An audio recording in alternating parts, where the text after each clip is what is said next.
चलिए, तो आज हम लोग परसेंटेज में बिहार एसएससी द्वारा पूछे गए इंटर लेवल पर पूछे गए परसेंटेज के प्रश्नों पर ध्यान देते हैं। तो हमारा पहला क्वेश्चन है कि 20% की छूट देने पर कोई भी इलेक्ट्रॉनिक ऑर्गेनाइजर है जिसकी कीमत क्या हो जाती है 100 रुपया, तो इसकी वास्तविक मूल्य क्या है ना। तो 20% की छूट, तो हमने माना था कि जब भी लेंगे तो सीपी मान लिया जाएगा, कॉस्ट प्राइस यानी कि क्रय मूल्य क्या मान लेंगे 100%। तो कह रहा है छूट दिया जाता है। छूट का मतलब क्या होता है? छूट का मतलब क्या होता है कि दाम घटा दिया जा रहा है। कितना घटा दिया जा रहा है? 20%। तो 100% कुल दाम था और 20% घटा दिया गया, तब विक्रय मूल्य यानी कि सेलिंग प्राइस कितना हो गया? तो ये हो गया 80%।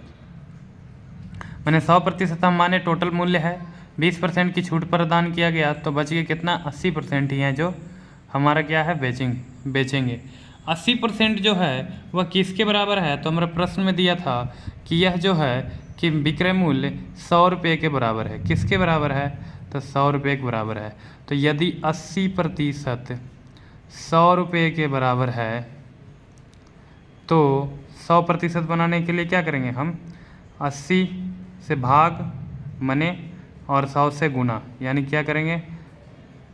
100 से गुना कर देंगे और ये 80 है, 80 से भाग कर देंगे। एकदम बेसिक से तरीका से लेकर के चलते हैं। यहाँ 100 है तो 80 से भाग कर दिए, है ना, और क्या कर दिए? 100 से गुना कर दिए। तो देखिए 80 से 80 कट के 1 हो गया और गुना में 100%। तो इधर तो हो जाएगा 100%, ये कट गया 100%, जो कि हमारा क्या था? कॉस्ट प्राइस, जो कितने के बराबर हो जाएगा? तो इधर काट कूट कर देते हैं। 1 0 से 1 0 कट जाएगा, 4 दूना के 8 और ये 5 दूना के 10 कट जाएगा और ये कट जाएगा 25 चौके 100, 25 25 हैं, 25 बचे 125 रुपया।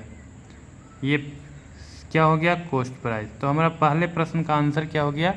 125। किसी वस्तु को अगर 20% की छूट में 100 रुपया में बेचा जा रहा है तो वह क्या होगा? 125 रुपया उसका विक्रय मूल्य होगा, माने कॉस्ट प्राइस होगा, क्रय मूल्य होगा।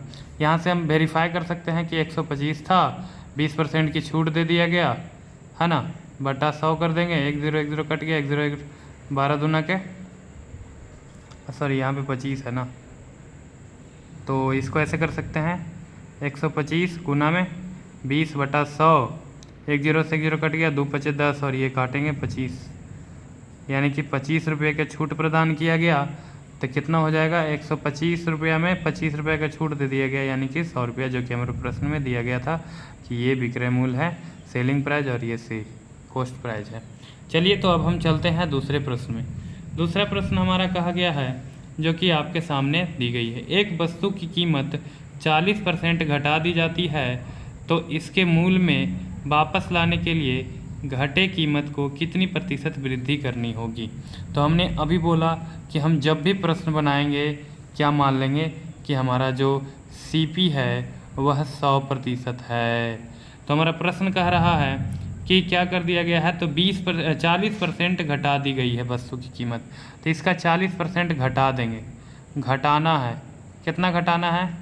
तो 40%। 40% डाउन कर देंगे, 40% घटा देंगे तो 60 हो जाएगा। 100 में से 40 गया, 60%। ये क्या हो गया? उसका वस्तु अभी ये हो गया। तो कह रहा है वापस इसको पुनः इसी में ले जाने के लिए, यानी कि 100 ले जाने के लिए हमें कितना प्रतिशत बढ़ाना पड़ेगा? तो हमारे पास क्या है? तो 60 है और हमें चाहिए कितने? तो 40 चाहिए और गुना में प्रतिशत में बदलना है, तो 100। 1 0 से 1 0 कट गया, 2 दूना के 4, 2 तिहाई 6, कितना हो जाएगा? 100 दूना 200, 200 बटा 3, 200 बटा 3 को क्या लिख सकते हैं? कल हमने पढ़ा था कि 1 बटा 3 को लिख सकते हैं 33.333, तो ये 2 गुना समझ लीजिए, तो ये क्या हो जाएगा? 66.666। ये आप भाग दे करके देख सकते हैं। इसी को हम लिख सकते हैं 66.2/3%। ऐसा हम लिख सकते हैं। तो चलिए हम अगले क्वेश्चन पे चलते हैं। कह रहा है कि 3/5% में व्यक्त करें। इतना आसान सा क्वेश्चन, 3/5 को प्रतिशत में बताए, तो फ्रैक्शन है, प्रतिशत में बदल देना है। तो फ्रैक्शन से प्रतिशत में बदलने के लिए क्या करना होता है, 100 से गुणा कर देना है, 20 से कट गया, 20 तिहाई 60%। हमारा अगला क्वेश्चन भी बन गया। अब हम चलते हैं अगले क्वेश्चन पे। कह रहा है यदि ए का वेतन बी से 25% कम है, यदि ए का वेतन बी से 25% कम है तो बी का वेतन ए से कितना अधिक होगा। कहा जा रहा है कि एक व्यक्ति ए है और एक व्यक्ति बी है। बहुत ही आराम से चलना है, हमें दो दिए गए हैं, हम दोनों को लेकर के चल रहे हैं। एक व्यक्ति ए है, दूसरा व्यक्ति बी है। कहा गया है कि ए का वेतन बी से 25% कम है, तो मान लेते हैं कि बी का कितना है, 100% है। बी का कितना प्रतिशत है, 100%। तो ए का कितना होगा, प्रश्न में कहा है कि 25% कम है, तो इसका 25% 25, 100 में से 25 घटाएंगे तो कितना हो जाएगा, 75%। कितना हो जाएगा, ए का वेतन 75% है। अब क्या कह रहा है, तो बी का वेतन ए से कितना अधिक है। अब कह रहा है कि बी का वेतन है जो ए से कितना अधिक है, प्रतिशत में बताइए। तो ए का वेतन जिससे पूछा गया उसको नीचे लिखेंगे, और जो चाहिए तो हमें क्या चाहिए, बी का वेतन चाहिए ना। बी का वेतन कितना है, 100, हमारे पास कितना है, 75। तो 100 में से 75 घटाएंगे तो कितना आ जाएगा, 25। अब गुना में 100 कितना बार में कटेगा, 3 बार में। 3 100/3 अभी निकाले थे कि 33.33 या फिर 33.1/3% अधिक है, यानी कि ए का वेतन बी से इतना अधिक है। तो हम याद कर लेंगे कि यदि कोई वस्तु दूसरे से 25% कम है तो दूसरी वस्तु पहले से 33% अधिक होती है। ये एक दूसरे के रिवर्स वर्सा होता है, मतलब कि एक दूसरे के विपरीत होते हैं। कह दिया जाता है उल्टा, कोई वस्तु दूसरे से 33.1/3% अधिक है तो पहला वस्तु दूसरे से कितना कम होगा था, 25%। अब आ जाते हैं हम अगले क्वेश्चन पे। हमें कहा जा रहा है, हमें क्या कहा जा रहा है प्रश्न में, कि यदि कक्षा में 32 लड़कियां हैं। कहा जा रहा है कि यदि कक्षा में 32 लड़कियां हैं और लड़कियों व लड़कों का अनुपात 16:9 है, तब कक्षा में कितनी प्रतिशत लड़कियां हैं। कहा जा रहा है कि यदि कक्षा में, मान लिया जाए कि यह कक्षा है, इसमें बॉय हैं एंड गर्ल हैं, तो बॉय एंड गर्ल हैं। कहा जा रहा है कि 32 लड़कियां हैं, गर्ल कितनी हैं, तो 32, बॉय कुछ होंगे, बॉय कुछ होंगे। लड़कों व लड़कियों का अनुपात दिया गया है, लड़कों व लड़कियों का अनुपात दिया गया है। एक बात को ध्यान में, लड़कियों व लड़कों का अनुपात दिया गया है, तब तो ठीक ही है। गर्ल्स एंड बॉय का अनुपात है 16:9।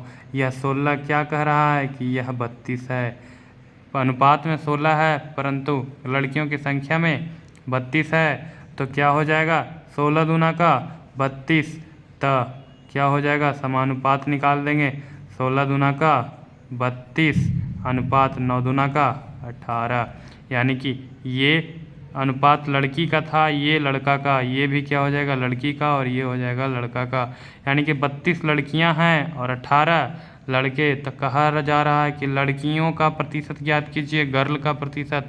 तो गर्ल बटा में कुल होता है ना, लड़का एवं लड़कियों की संख्या, तो लड़का प्लस लड़कियों की संख्या और गुना में 100। तो यहाँ से निकाल देंगे गर्ल की संख्या 32 दिख रहा है ना, और इन दोनों का योग कितना हो जाएगा, 32 और 18, 8 2 10 और 4 1 5, 1 4 2 3 1 4 और 1 5, 50 गुना में 100, 1 0 से 1 0, 5 दूना का 10, 32 दूना का 64%। कितना हो जाएगा, 64%। इसको थोड़ा सा हम और जूम करके चलेंगे आगे से। अब चलते हैं अगले प्रश्न पे और जिसे हम बनाएंगे यहाँ पर। तो देखिए अगला प्रश्न क्या कह रहा है। तो अगला प्रश्न हमें कह रहा है कि वह कौन सी संख्या है जो 80 से 20 अधिक है। कितना आसान सा क्वेश्चन है ना। वह कौन सी संख्या है जो 80 से 20 अधिक है। तो सीधी सी बात है, क्वेश्चन है 80 से 80 है 30 नहीं, 80 से 20% अधिक है। 80 से कितना अधिक है, तो 20%। तो सिंपली हम कहते हैं कि 100 मानते हैं 80 को, तो 20 अधिक हो जाएगा, प्लस में 20 बराबर 120%। हम ऐसे भी निकाल सकते हैं, पहले 20 निकालते थे और जोड़ देते थे, अब क्या करेंगे डायरेक्ट 120% निकाल देंगे। तब क्या हो जाएगा, 80 है जो 100 के बराबर है और हमको चाहिए 120% वाला, तो कट जाएगा। कितना से कट जाएगा, देखिए 20 चौका 80 और 20 बचे 100, फिर 5 से यह कट जाएगा, 5 दूना 10 और 5 चौके 20, 24 बचे 20 से, फिर 24 और गुना में 4, ये काट के हम नीचे लिख दिए हैं, आप कन्फ्यूज आ जाइएगा, इसको हम ऊपर लिखते हैं। 24 गुना 4, 24 चौका 96, यानी कि यह जो 80 से 20% अधिक है जो क्या है 96। आपको ऑप्शन में 100 भी रहेगा और आप उसमें टिक कर दीजिएगा, इसमें कन्फ्यूज आना नहीं है, हमको चल जाना है आगे। अब हम चलते हैं अगले क्वेश्चन पे। अगला क्वेश्चन कह रहा है, आप पढ़िए क्या कह रहा है। अगला क्वेश्चन कह रहा है कि एक शहर की जनसंख्या 1,76,400 है। प्रतिवर्ष जनसंख्या में 5% की दर से वृद्धि होती है। तदनुसार उस शहर को जनसंख्या 2 वर्षों बाद कितना होगा। तो हम यहाँ पे एक शॉर्ट ट्रिक का प्रयोग करेंगे। तो देखिए कहा जा रहा है कि किसी शहर, मान लिया जाए कि कोई शहर ए है और अभी परिस्थिति है कि उनकी जनसंख्या 1,76,400 है। इतनी जनसंख्या है और कहा जा रहा है कि बढ़ रहा है। क्या हो रहा है, बढ़ रहा है। इस बात पे ध्यान देना है, बढ़ रहा है यानी कि प्लस हो रहा है। कितना, 5%। और देखना है कि क्या कह रहा है, प्रति वर्ष कह रहा है। क्या कह रहा है, प्रति वर्ष बढ़ रहा है। तो क्या हो जाएगा, अभी हमने किया था 20% बढ़ रहा था तो 120 निकाल दिए थे, तब 1,76,400 का क्या करेंगे, तो एक साल में कितना बढ़ जाएगा 105 और बटा में 100, वही कितना 80 बटा 100 गुना 120, तो इतना गुना 105 बढ़ गया और 100। फिर से कह रहा है दूसरी साल फिर से बढ़ जाएगा, तो फिर से क्या कर देंगे, बढ़ के तो फिर से 105 ही होगा ना, और बटा में 100। इस चीज़ को ध्यान में रखेंगे कि हमने यह काम कैसे किया। आप फिर से सुने, इतना था प्रतिवर्ष 5% बढ़ रहा है, तो माने कि 100 होता है तो बढ़ के 105, 100 होता है बढ़ के 105, 2 बार है तो 2 बार, 4 बार रहेगा तो 4 बार लिखेंगे। अब यहाँ से हल करना शुरू करते हैं। 1 0 से 1 0 कट जाएगा, 1 0 से 1 0 कट जाएगा, 5 से ये कटेगा, कितना बार में कटेगा, 20 पचे 100, 1 पचे 75 से, और ये वाला 20 पचे 100, फिर 4 पंचे 20 और फिर से 21 पचे 75 से, फिर ये 4 से कट जाएगा, 16 64, आपको तो पता ही होगा डिविजिबल रूल। नहीं पता है तो हम आगे के वीडियो में लेकर के आएंगे। यहाँ से कट जाएगा, 4 चौका 16, 4 चौका 16, 4 चौका 16, एक हाथ 6, 4 चौका 16 और 4 एकम 4, तो 441 और गुना में 21, गुना में 21 गुना करेंगे तो क्या हो जाएगा, 441 और गुना में 441। अब इन दोनों को गुना करेंगे, इन दोनों को गुना करेंगे तो हमें प्राप्त हो जाएगा 194,481, जो कि हमारे ऑप्शन में मिल जाएगा। ऐसे भी स्मार्ट, यहाँ पे 444 नहीं है, यहाँ पे 441 है, 441 इंटू 441, यहाँ पे थोड़ा सा घिचपिचा सा गया है, इसको आप थोड़ा सा ध्यान दे लीजिएगा। वैसे भी यहाँ पे दिख रहा है ना 441 होता है और 21 गुना 21 भी 441 होता है, तो ये क्या हो गए, उतने। अगला प्रश्न हमें कह रहा है जो कि आपके सामने है, एक और प्रश्न बना लेते हैं। कह रहा है कि 70 का 4/5वां भाग 112 के 7/5वें भाग से कितने कम है। तो दो कंडीशन दिए गए हैं कि 70 का 4/5वां भाग 70 का 4/5वां भाग। और क्या कहा गया है? और कहा गया है कि 112 का 5/7वां भाग। तो सीधा सीधी गुना करके काट देंगे। 14 पचे 70, 14 चौके 56, पहला संख्या तो इतना आ गया। और ये कितना होता है? 16 सते बलयोतल से 16 पचे 80। अब ये दोनों का मान आ गया हमारा इतना और इतना। प्रश्न में क्या कहा है जो फिर से पढ़ेंगे? 70 का इतना भाग इतना के इतने भाग से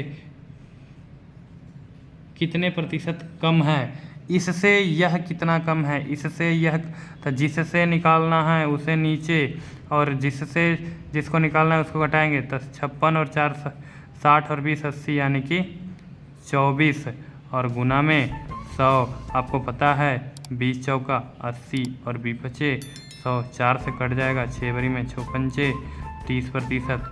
तो आज हम इस वीडियो को यहीं ख़त्म करते हैं और हम मिलेंगे अगले वीडियो में। दोस्तों, अगर आपको हमारा वीडियो पसंद पड़ रहा है तो हमारे चैनल को लाइक, सब्सक्राइब एंड अपने दोस्तों के साथ शेयर करें। और इसी तरह बिहार एसएससी और रेलवे आदि की एसएससी आदि की तैयारी के लिए हमारे साथ जुड़े रहें। पढ़ाई विद काजू भैया के साथ लाइक करें, दोस्तों के साथ शेयर ज़रूर करें। Thank you for watching this video.